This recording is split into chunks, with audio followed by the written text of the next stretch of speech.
నేనేమో చిల్లినట్టు చేస్తా, నీవు ఏడ్చినట్టు చెయ్యి. మీరేమో విజయ్ గారు మీరేమో ప్రాంతీయ పార్టీలను తొక్కేస్తున్నారు అంటున్నారు. కేసీఆర్ గారేమో ప్రాంతీయ పార్టీని కాస్త బీఆర్ఎస్ గా మార్చి దేశ రాజకీయాలనే చక్రం తిప్పుతానన్నారు అని ఓ ఆరోపణలు వస్తున్నాయి కదా, చాలా ఉన్నాయి. ఎందుకు రీసెంట్గా పవన్ కళ్యాణ్ కూడా మాట్లాడుతూ అదే విషయం మాట్లాడారు. అటు ప్రాంతీయ పార్టీ అని చెప్పుకుంటారు, ఆంధ్రప్రదేశ్లో మంగళగిరిలో నా పార్టీ ఆఫీస్ ఎదురుగానే బీఆర్ఎస్ పార్టీ ఆఫీస్ ఉంది అని చెప్పారు. అయితే ఇక్కడ ఏంటంటే తెలంగాణ వాదాన్ని గెలిపించడం రాష్ట్రం వచ్చింది. తెలంగాణ వాదాన్ని గెలిపించడం రాష్ట్రం వచ్చిన తర్వాత ఎప్పుడు కూడా రాజకీయాలలో ఒకటే భావంతో రాజకీయాలు చేయలేము. ఎందుకు? ప్రజలు రాష్ట్రం వచ్చిన తర్వాత వాళ్ళకు సర్వస్వతంత్రులయ్యారు. ఇప్పుడు సమస్యల మీద పోరాటం చేయాలి, అభివృద్ధి మీద పోరాటం చేయాలి, సంక్షేమం మీద పోరాటం చేయాలి. ఒక తెలంగాణ బాగుపడ్డంత మాత్రాన దేశాన్ని బాగుపరచకూడదా?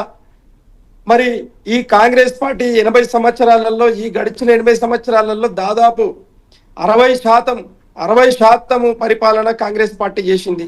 తక్కింది అంతే అలయన్స్ పార్టీలు చేసినాయి. ఈ రోజు గత 12 ఈ సంవత్సరాల నుండి, తర్వాత అంతకుముందు 6 సంవత్సరాలు 7 సంవత్సరాలు అంటే దాదాపు 19 సంవత్సరాలు భారతీయ జనతా పార్టీ ఈరోజు మరి భారతదేశాన్ని ఏలింది అన్నప్పుడు ఈ ఇరు పార్టీలు ఏకమైపోయి భారతదేశాన్ని వీళ్ళు నిజంగా కూడా భ్రష్టు వచ్చిండ్రు.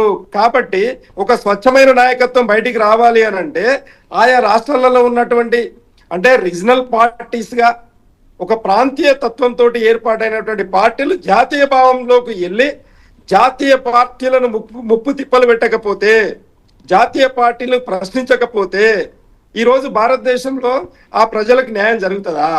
కాబట్టి కేసీఆర్ గారి ఆలోచన విధానం చాలా సరి అయిందిగా ఉన్నది. ఎందుకంటే ఈరోజు భాషలో, యాసలో, జ్ఞానంలో, రాజనీతిలో, అడ్మినిస్ట్రేషన్లో అన్నిట్లో డి అంటే డి అనే సత్తా మోదీ గారికి తీసిపోకుండా, ఎటు తీసిపోకుండా ఆయన కంటే గొప్ప నాయకుడు కేసీఆర్ గారు. ఇది వాస్తవం. దీన్ని నేను ఈ పార్టీలో ఉన్నందుకు నేను మాట్లాడట్లేదు. ఒక తెలంగాణ బిడ్డగా మాట్లాడుతూ ఉన్నా. ఖచ్చితంగా comparison with Rahul Gandhi, comparison with Sonia Gandhi, comparison with Modi and others ఎవరైనా కావచ్చు, 2 పార్టీలకు ధీటైన నాయకుడు ఈరోజు కేసీఆర్ గారు. కాబట్టి ఆయన మంచి నాయకత్వాన్ని తెలంగాణ నుండి భారతదేశానికి అందిస్తున్నటువంటి ఒక మహా గొప్ప నాయకుడు. కాబట్టి ఆయన విషయంలో మాట్లాడేటప్పుడు, ఆయన పార్టీ విషయంలో చాలా జాగ్రత్తగా మాట్లాడాల్సిన అవసరం ఉంటుంది ఎవరికైనా కూడా. అట్లనే రెండవది, ఈరోజు Bharatiya Janata party Congress party comparison with BRS party చేసినప్పుడు మీకు అనాలిసిస్ చేస్తే ఈరోజు భారతదేశంలో 100% అన్ని రీజనల్ పార్టీస్ కంటే కూడా చాలా పటిష్టమైనటువంటి నాయకత్వము బీఆర్ఎస్ పార్టీది ఉన్నది. డిసిప్లిన్ పార్టీగా ఉన్నది. 60 లక్షలు పైచులకు ఉన్నటువంటి కార్యకర్తలు ఉన్నటువంటి మరి పార్టీ ఇది. కాబట్టి ఈరోజు బండి సంజయ్ గారు, రేవంత్ రెడ్డి గారు, కేసీఆర్ గారిని, కేటీఆర్ గారిని, హరీష్ రావు గారిని, మా పార్టీకి సంబంధించిన మాజీ మంత్రులను, ఎమ్మెల్యేలను చూసి నేర్చుకోవాల్సిన అవసరం ఎంతైనా ఉన్నది. మీరు పదవులు వచ్చినంత మాత్రాన గొప్పతనం కాదు, ఆ పదవికి ఎట్లా వన్నె దేవాలని ఆలోచన చేయాలి, ఎంత మంచి భాష మాట్లాడాలని ఆలోచన చేయాలి, ఎంత మంచి పనులు ప్రవేశపెట్టాలని ఆలోచన చేయాలి. కానీ చిల్లరగా మతం గురించి మాట్లాడడం, కులం గురించి మాట్లాడడం.